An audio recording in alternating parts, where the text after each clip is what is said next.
বাংলা সাহিত্য চর্চা কেন্দ্রের পক্ষ থেকে বাংলা সাহিত্যের সকল ছাত্রছাত্রীকে জানাই আন্তরিক অভিনন্দন। বাংলা সাহিত্য চর্চা কেন্দ্রের পক্ষ থেকে সকল শিক্ষার্থীকে জানাই আমার আন্তরিক অভিনন্দন। আজকে আমি একটি গুরুত্বপূর্ণ বিষয় নিয়ে আলোচনা করব, বিশেষ করে যারা বিএ এবং এমএ ক্লাসে বাংলা সাহিত্য নিয়ে চর্চা করছেন তাদের জন্য এটা গুরুত্বপূর্ণ, তাদের ক্ষেত্রে এটা অনেক পরীক্ষাতে কিন্তু আসে।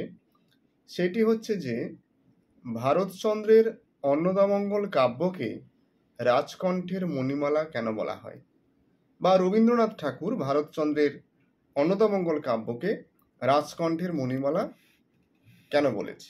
কিংবা আর একটা প্রশ্ন এখানে ঘুরে দিতে পারে, ডক্টর দীনেশ চন্দ্র সেন ভারতচন্দ্রের কাব্যকে বলেছে ভাষার তাজমহল। ভাষার তাজমহল। তো আমি একটু সংক্ষেপে বলি। প্রথমত হচ্ছে যে আমরা জানি মধ্যযুগের অত্যন্ত গুরুত্বপূর্ণ একটি কাব্য হচ্ছে অন্নদামঙ্গল কাব্য, এবং বিশেষ করে তিনি রাজসভার রাজা কৃষ্ণচন্দ্রের যে রাজসভা, সেই সভার কৃষ্ণচন্দ্র সভাসদদের মনোরঞ্জন করতে গিয়ে সেখানে তিনি এমনভাবে ভাষা ছন্দ অলঙ্কারের একটা বৈভব প্রাচুর্য সৃষ্টি করেছে, সবার কাছে কিন্তু একটা আস্বাদযোগ্য করে তুলেছেন তিনি। এবং এখানে আমি বলি যে একটা খেয়াল করবে যে অনেক সময় যেখানে বলেছে রাজকণ্ঠের মণিমালা কিংবা ভাষার তাজমহল, তাজমহল বা মণিমালা এটা কিন্তু একটা গঠনগত মানে বাইরের দিক। ঠিক একই রকম ভাবে ধরো বললো মানে একই প্রশ্নের উত্তর যে ভারতচন্দ্রের অন্নদামঙ্গলের গঠনগত দিক নিয়ে আলোচনা করো।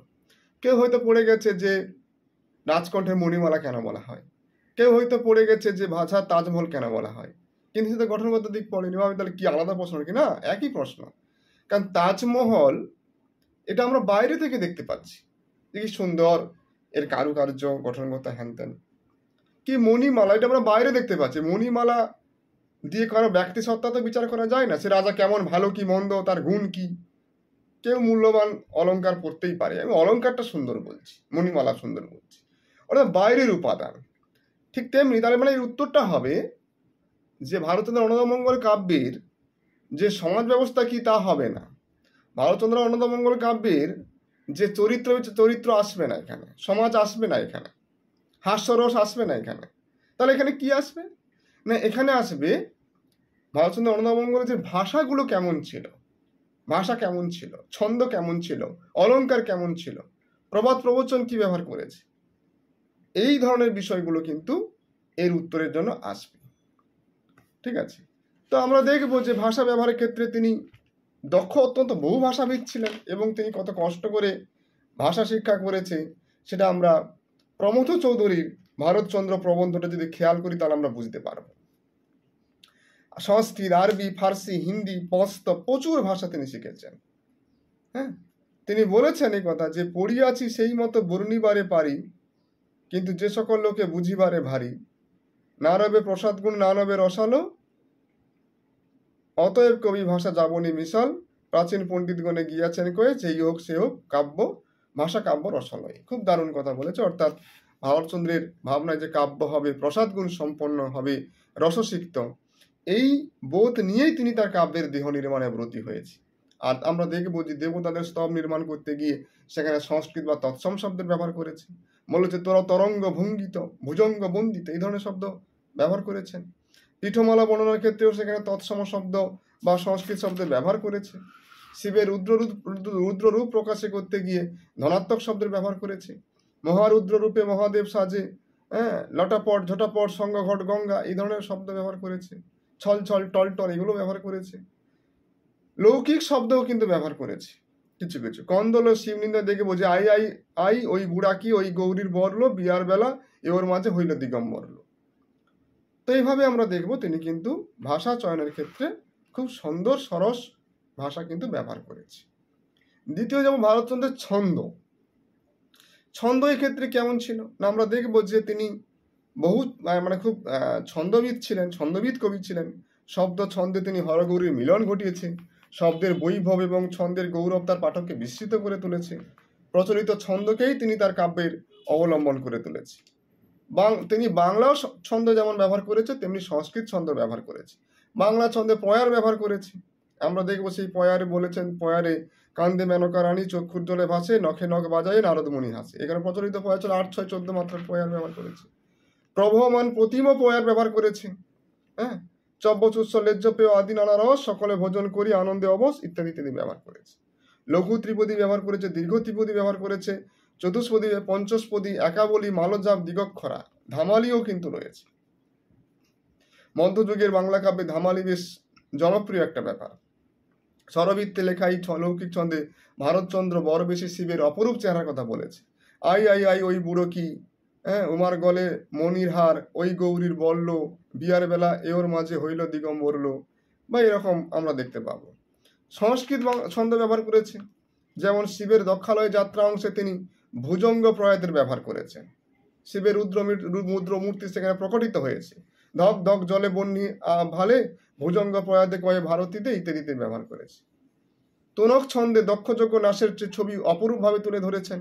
ভূত প্রেত প্রভৃতি কাণ্ড কারখানা ভীষণ জমে উঠেছে। ভূতনাথ দক্ষযজ্ঞ নাসিছে, যক্ষ রক্ষ লক্ষ লক্ষ অট্ট অট্ট হাসিছে। খুব চমৎকার বর্ণনা করেছেন। তোটক ছন্দ ব্যবহার করেছেন, তামরস ছন্দ কিন্তু তিনি ব্যবহার করেছেন। এরপরে আসি অলঙ্কার। আমরা দেখব যে ভারতচন্দ্র আলংকারিক কবি, অলঙ্কার নির্ণয়ে তার নৈপুণ্য অসামান্য ছিল। যেমন শব্দালঙ্কার তিনি ব্যবহার করেছেন, যমক শ্লেষ, তেমনি অর্থালঙ্কার ব্যবহার করেছে, উপমা রূপক ইত্যাদি ইত্যাদি অর্থালঙ্কার ব্যবহারে কিন্তু তিনি প্রতিভাবান কবি ছিলেন।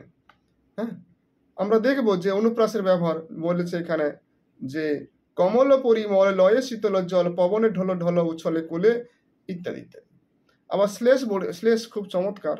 অতি বড় বিদ্যাপতি সিদ্ধিতে নিপুণ, কোনো গুণ নাই তার কপালে আগুন।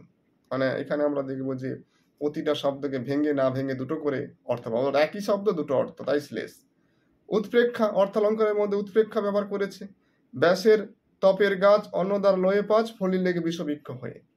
ব্যতিরেক ব্যবহার করেছে, কে বলে শারদ শশী সে মুখের তোলা। বিশেষোক্তি ব্যবহার করেছে। বিরোধ দেখব, পাখা নাই তবু ঢেঁকি উড়িয়া বেড়ায়। আমরা জানি যে প্রকৃতপক্ষে বিরোধ থাকলে, আপাত দৃষ্টিতে বিরোধ থাকলেও কিন্তু প্রকৃতপক্ষে বিরোধ থাকলে তাকে আমরা বিরোধ বলি, সেটা এখানে রয়েছে।